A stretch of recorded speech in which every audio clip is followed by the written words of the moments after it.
Hi friends, my name is Jake. Welcome to Canadian Cutting Edge. Maybe this video will get out, or at least fully edited, before my surgery. We're looking at the OLight Splint. Let's see, take a look at it right there. I haven't even looked up all the colors it comes in.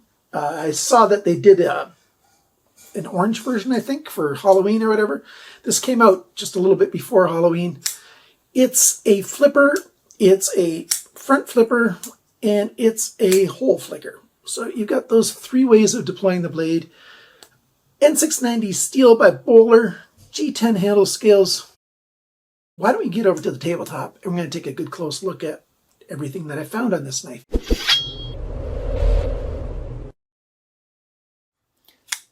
All right, there she is.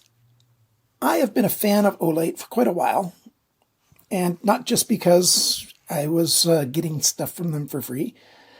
They tend to make good quality stuff, and I've noticed over the last couple of years their prices are creeping up a little bit, and we're going to find out if that's true of this as well. First, size comparison with the Ontario Rat 1. Yeah, this is a small knife.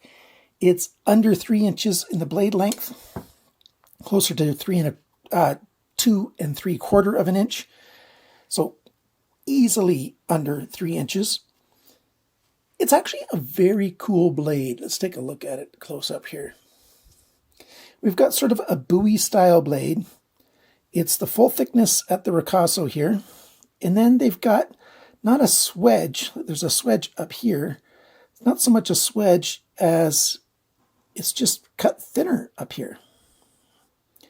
An elongated hole over there, and a flat grind that doesn't come up to this hole. I kind of wish it did instead, but you know, it's not terrible. And you know, with this swedge here and stuff, it's kind of a complicated blade, but it actually does work quite well. I do like this little step here. That's kind of unique. I haven't seen that very often. You got the jimping up here, and when the jimping ends, there's a little step down. And that's a perfect spot that acts almost like a little thumb stud to be able to flick it out without putting your finger into the hole. Your finger just sort of catches the edge of that and flips it right out. So, well done. It's a nice little touch. If they would have kept it the full thickness, with that hole, they'd still be flickable, but it's a little easier flickable because of that little step there. The little thumb ramp, like I said, it's got the nice fine jimping on there. It's nice and grippy. I kind of wish the jimping would have went all the way up to that transition point where the clip point starts. It's full thickness up to right about there, and then it starts to taper down. The tip is fairly weak because it's quite thin behind that tip. So it's not something to be jabbing into some hardwood and trying to pry with it. We've got, like I said, a flat grind, N690 steel. Over here it says N690 on the flat right there. Here it says OKnife. So we've got like a ring or like a tire there. I really do wish they would have made that smaller and put it up here on this flat section instead of right there. I don't like stuff on the main bevel, for a couple of reasons. One of them, the main one being, you know, that's a spot where when you cut through things, it can wear on that side and then rub things off. And plus, people tend to make things too big when they put it on the bevel. This side, like it's in that space, it says splint. It's another reason why I wish it had the OKnife right there. It would match.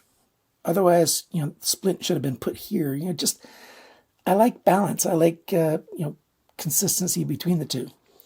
I think that's a designer's mark up there. I haven't looked it up yet. I'll put it on the screen if I figured out who the designer is. And then the model number KN3262. Yeah, it's okay. And finally, the forward choil here. At least it looks like they wanted to make a forward choil because they could have made a sharpness choil end right about here. Instead, it goes out to here. So it's a little bit bigger, but the thing is, it's not big enough. I put my finger in there, and invariably the side of my finger goes against the sharp section. Could I go like this? Yeah, but that's uncomfortable. That's just doesn't feel right to just put your finger like that. So the perennial issue, sharpener's choils, if it's going to be a forward choil, need to be bigger. Generally, a lot of companies make them smaller. But this knife in general, I haven't talked about it yet, is for a smaller hand than mine. My hand is just in that transition zone between large and extra large hands. And this is not a size that's comfortable for me. It's a little bit too small. People that are just sort of normally or always in the large size range, like if you go shopping for men's gloves and you've never even considered an extra large, it might work for you. Certainly if your hands are men's medium, or most women's size hands would find this knife very, very comfortable. Just not us guys with big hands. Even though I don't have those big fat sausage fingers, if you're a guy that's got those sausage kind of fingers, that's just a sharpener's choil for you. Okay, so there's that. Now let's talk about the pivot in here, or the actuation and lockup, all the stuff that goes on right in that zone. We've got an anodized screw here. It's smooth on that side, so that tells me it's probably a D-shaped pivot pin or a non-free spinning pin. We've got a flipper that's got jimping all the way around it. Easy to use. Light switch method works fine.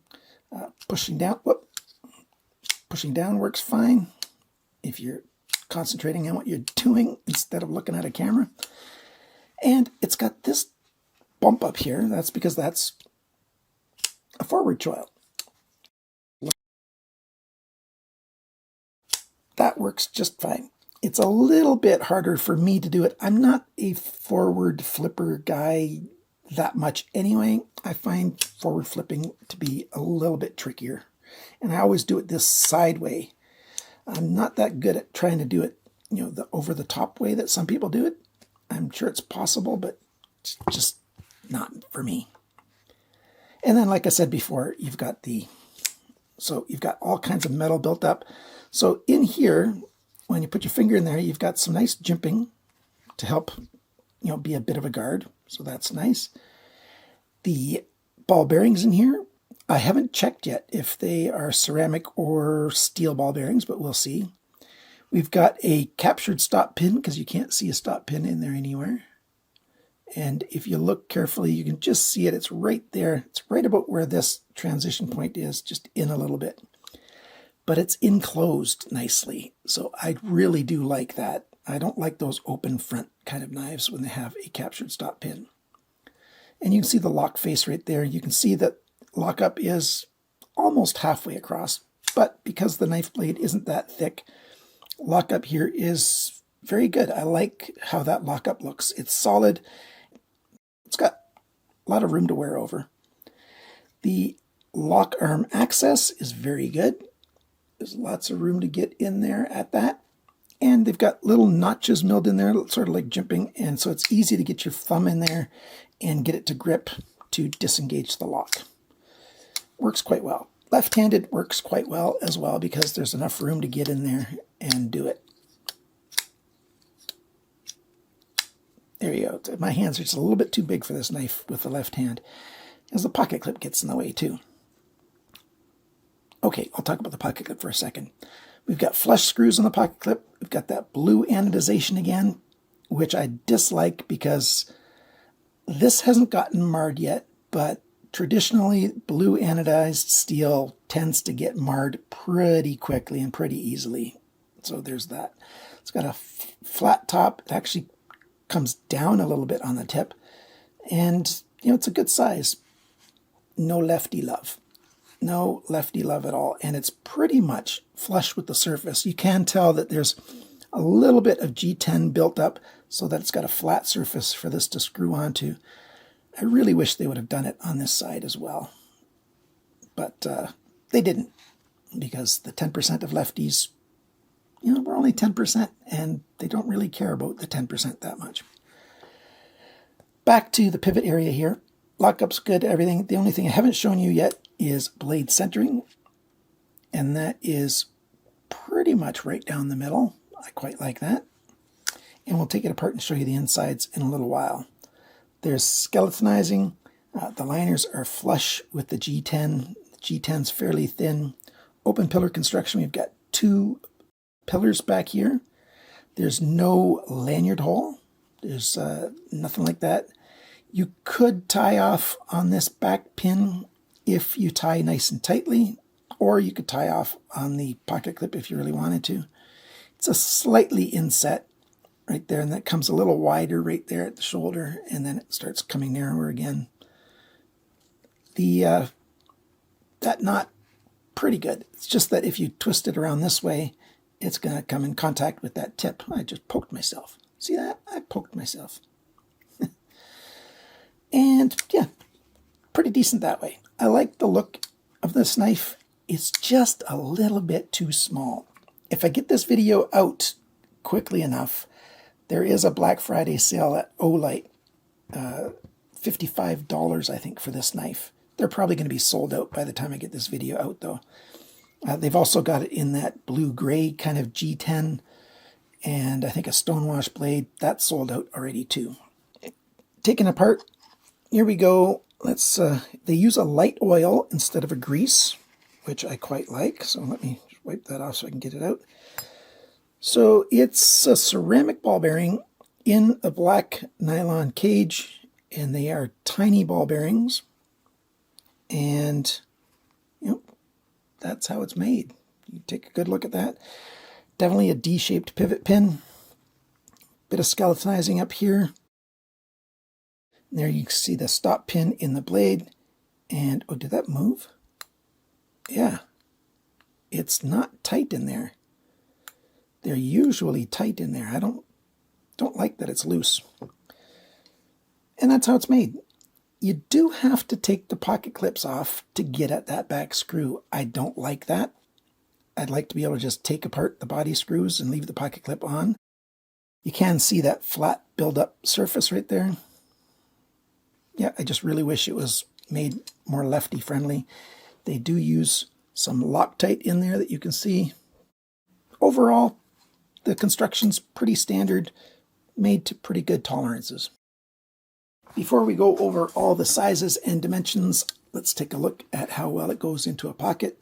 It climbs over usually, but that tip edge does catch a little bit. You can see it pushing and then letting go. And that's because it comes down a little bit. I really wish it didn't.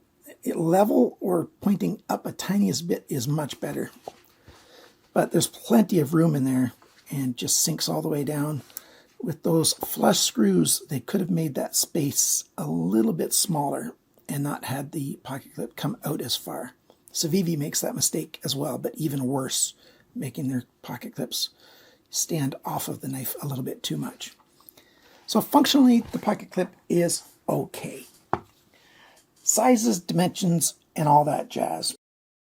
Weight of this knife, 80 grams, 2.8 ounces. The factory sharpness, not that great. 255 bests, a fair bit worse than average. The cutting edge length, 71.3 millimeters, 2.81 inches. Blade length, tip to the G10, 74.9 millimeters, 2.95 inches. So yes, it's an under 3-inch knife. The blade thickness is 2.89 millimeters. That's 0.1135 of an inch. So under 1/8 of an inch for sure. The blade depth, the widest point, is right here. 25.3 millimeters, 0.996 of an inch. How thick is it behind the grind? It's 0.54 millimeters, 21 thousandths of an inch. So it starts off thicker than I'd like. Worse than that is the grind angles.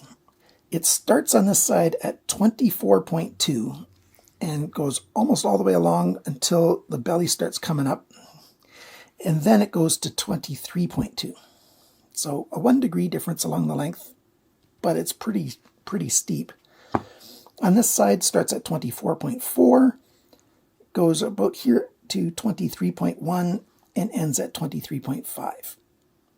So they're fairly consistent from side to side, but it's almost 50 degrees pushing through stuff. Well, that's more closer to 90, but 50 degrees pushing through stuff instead of, under 40. With N690, I'd probably make this 18 degrees aside, and it would cut a whole lot better. And if it was a little thinner behind the grind, it'd be a whole lot better as well. The handle length, let's put it in the middle here, 100.5 millimeters, that's 3.96 inches. The grip area, it's a bit over 8 centimeters or 3 inches. Not a lot. If you add the forward choil, if your fingers are small enough, that's about 9.5 centimeters or 3 3/4 inches. The thickness of the handle, just on the G10, 12.3 millimeters, 0.484 of an inch. Not bad. The depth of the handle, it's biggest right here, 21.5 millimeters, 0.847 of an inch. When the knife is closed, the widest point's right here, 28.1 millimeters, 1.107. And the total length of this knife from tip to the end, 175.4 millimeters, 6.91 inches.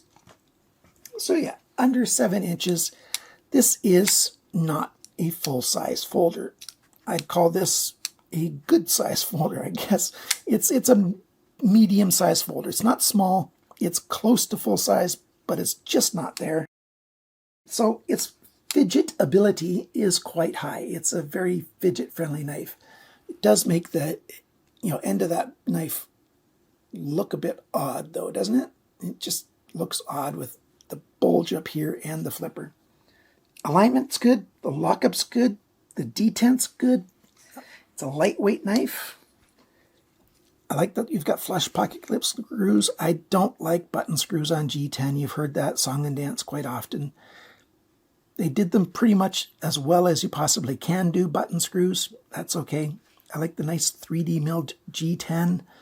I don't like the blue anodization. I just think that it's just going to show wear way too soon. And that's just a thought. I don't have evidence yet. It didn't do it in my testing. And I did do a fair bit of testing. It's not a comfortable knife if you've got extra large hands. It just is not comfortable in hand. Everything just is in the wrong spots. And this edge right here, it comes very thin right there behind the lockup. And you've got a big enough space there. If you're holding it tight for a while, that creates a hot spot on your finger. You can see the red line right there now. If you have to hold it and do work for a while, that's very uncomfortable in the right hand. In the left hand, it's great. It feels wonderful just because of the anatomy of the finger. Puts most of the pressure on this side where it's nice and soft and rounded.